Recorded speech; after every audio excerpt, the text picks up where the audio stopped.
Porsche's killing the flat six Cayman, and it's happening this October. That includes the iconic GT4 and the soul-stirring GTS 4.0. Why? To make room for electric models. But here's the twist. The EV Cayman is already delayed again, this time until 2027. Fans are calling it a betrayal. Collectors are calling it an opportunity. Because prices for the last flat six Caymans, they're already climbing, and they're not slowing down. The GTS 4.0, with its 394 horsepower engine, once hovered around $99,700 brand new. You could grab a used one for $85K just a few months ago. Now, expect $95K and up. The GT4 already cracking $110K used, and rising. Today, we're breaking down why Porsche made this call, what it means for the market, and why these two cars may go down in history as the last truly soulful Caymans ever made. If you missed the raw days of Porsche, before hybrids, before sound generators, this one's for you. And hey, if the flat six is your dream soundtrack, hit that subscribe button. You're in good company. Porsche claims the end of the Cayman is about emissions, EU mandates, cybersecurity compliance, their goal 80% EV sales by 2030. But let's be real, this move isn't about green dreams. It's about future-proofing against regulation. Unfortunately, it comes at the cost of the brand's identity. Because while Porsche plans its electric future, its EV rollout is already struggling. The all-electric Macan just saw a 7% sales dip. The EV Cayman delayed again, thanks to battery supply and weight issues. And fans are noticing, especially those who remember what made Porsche great. The GTS 4.0 and GT4 are powered by Porsche's beloved 4.0-liter naturally aspirated flat six. No turbos, no artificial sound, just pure mechanical joy.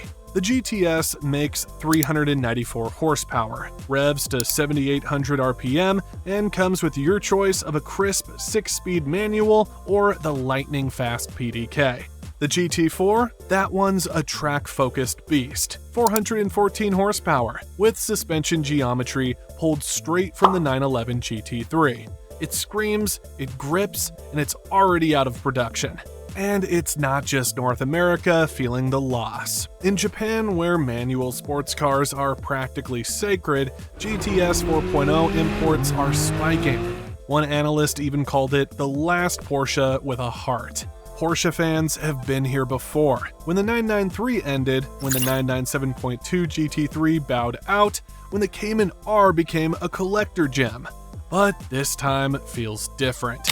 Because this time, there's no natural successor, no promise of a manual EV, just speculation and disappointment. The forums are filled with it. r/Cayman is flooded with posts begging for a final edition GTS, something to send off the flat six legacy properly. But Porsche is silent. But why would Porsche kill off something this beloved? To understand that, we need to look at the bigger picture and the bold gamble the brand is making. Let's talk numbers. A brand new GTS 4.0 in 2025 was priced at just under $100K, $99,700 to be exact. That includes PASM adaptive suspension and sport chrono. Add a few options, bucket seats, extended leather, and you're looking at $115,000 out the door. The GT4 RS, that one starts at $164,200 and climbs to $200K with ease. Now, here's where it gets interesting. Used prices are rising fast. GTS 4.0 models that were available for $85K in early 2024 are now selling for $95K and above. The GT4, expect $103,000 to $110,000 even with moderate mileage. And GT4 RS, good luck finding one under $140K. Dealer markups are back. We're seeing premiums of $5K to $15K on used models. Why? Because Porsche only made around 10,000 GTS 4.0s globally. GT4 production was even tighter, closer to 5,000, and only about a quarter of those were manuals. Yet manual demand is over 50%. You do the math. By 2030, these cars won't just be desirable, they'll be rare. Predictions already place the GTS 4.0 in the 120 to 140K range, the GT4 130 to 150K, and the GT4 RS likely $200,000 plus for clean examples. This isn't hype, it's history repeating itself. Just look at the Cayman R. It was once a 66K oddball. Today, good luck finding one under 100,000. And don't even ask about the 991.2 GT3. It climbed from 140K to 200K in less than 5 years. There's one GTS 4.0 listed now for 87K. By next year, it might look like a bargain. If you ever thought of owning one, this might be the last moment before the market locks you out. But value is only half the story. Let's talk about what it's actually like to drive one. Now, let's step beyond numbers, because owning a GT4 or GTS 4.0 is about more than just investment. It's about the experience. The GTS 4.0 makes 394 horsepower. It hits 60 in 4.3 seconds. Top speed, 182 miles per hour. And it revs to 7,800 glorious RPM. It's balanced, daily drivable, and thanks to PASM and Sport Chrono, you can toggle from comfort to canyon ripper in seconds. The GT4 takes things up a notch. 414 horsepower, manual gearbox, track-tuned suspension. It grips with over 1.2 G in corners, and its aero actually works. Then there's the GT4 RS. With 493 horsepower and a Nürburgring time of 7 minutes and 3 seconds, it's a monster, but it's also double the price and a different kind of car. Between them all, the GTS 4.0 might be the sweet spot. Mid-engine purity, Porsche build quality, and enough comfort to use every day. Compared to the Corvette C8, which packs more power but less finesse, the GTS 4.0 just feels more connected. Compared to the 911 Turbo S Hybrid, which may be faster on paper, the GTS offers something the hybrid can't: emotion. And what about ownership? Here's the breakdown. Maintenance, 2K to 3.5K per year. Brakes, tires, fluids. Insurance, 1.8 to 3K depending on region and coverage. Miles per gallon, around 21 combined. MOT pass rate, a staggering 98%. Yes, they're that reliable. Daily use, you get a surprisingly usable 150-liter trunk and a cabin that feels more 911 than a budget coupe. And yes, it still feels like a Porsche from the golden era. The steering, the throttle response, the noise, everything is analog in a digital world. If you've ever driven a 987 or even a 914, you'll feel the DNA.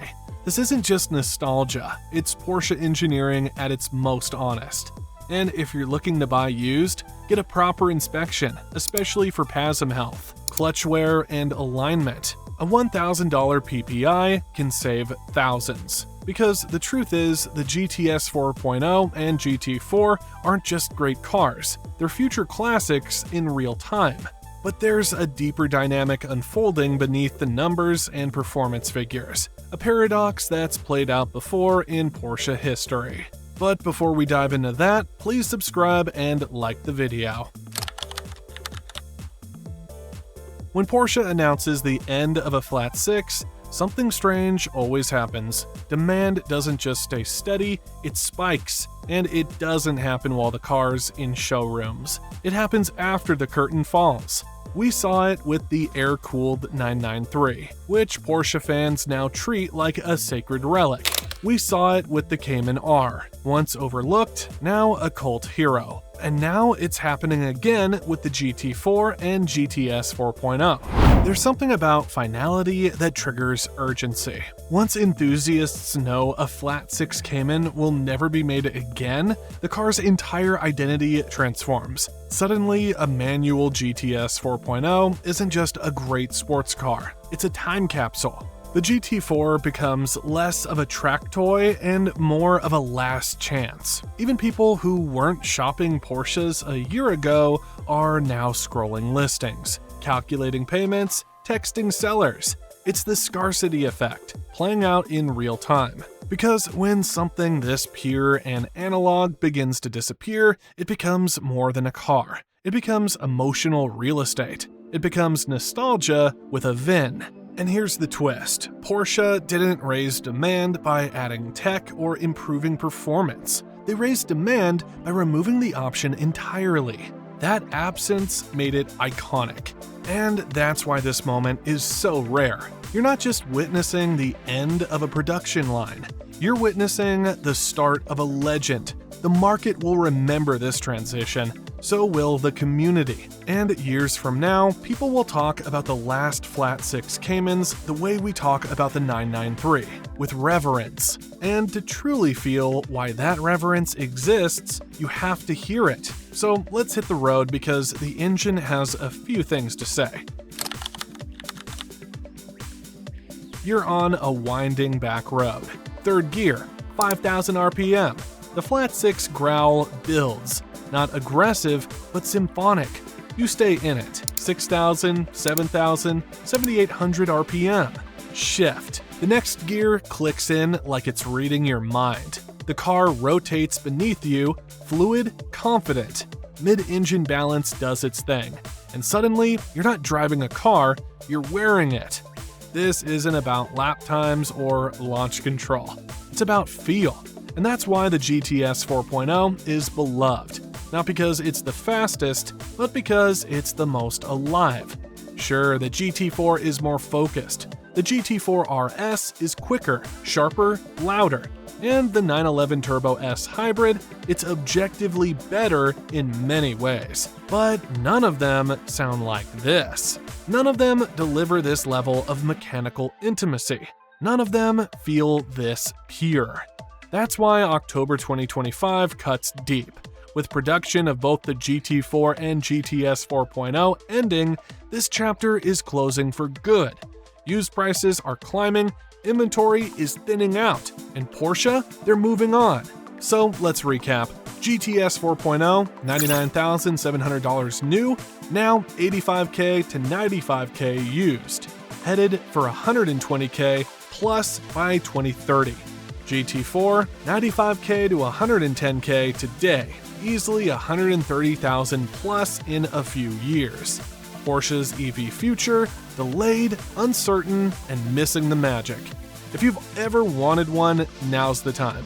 If you already have one, hold it close. So tell us, what's your pick? GTS 4.0, GT4, or 911 Turbo S?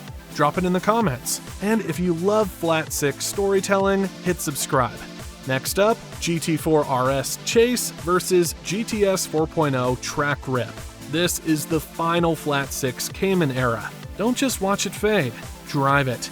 Thanks for watching with us through the final days of the flat 6 Cayman. If you're a true driving purist, this moment isn't just history. It's your last invitation to own it. Got your eye on a deal? Share it in the comments. We'd love to see what you're hunting. And if you're into Porsche deep dives, collector insights, and real-world driver talk, hit that subscribe button and turn on the bell. Because this isn't the end of the story. It's just the start of a new chase.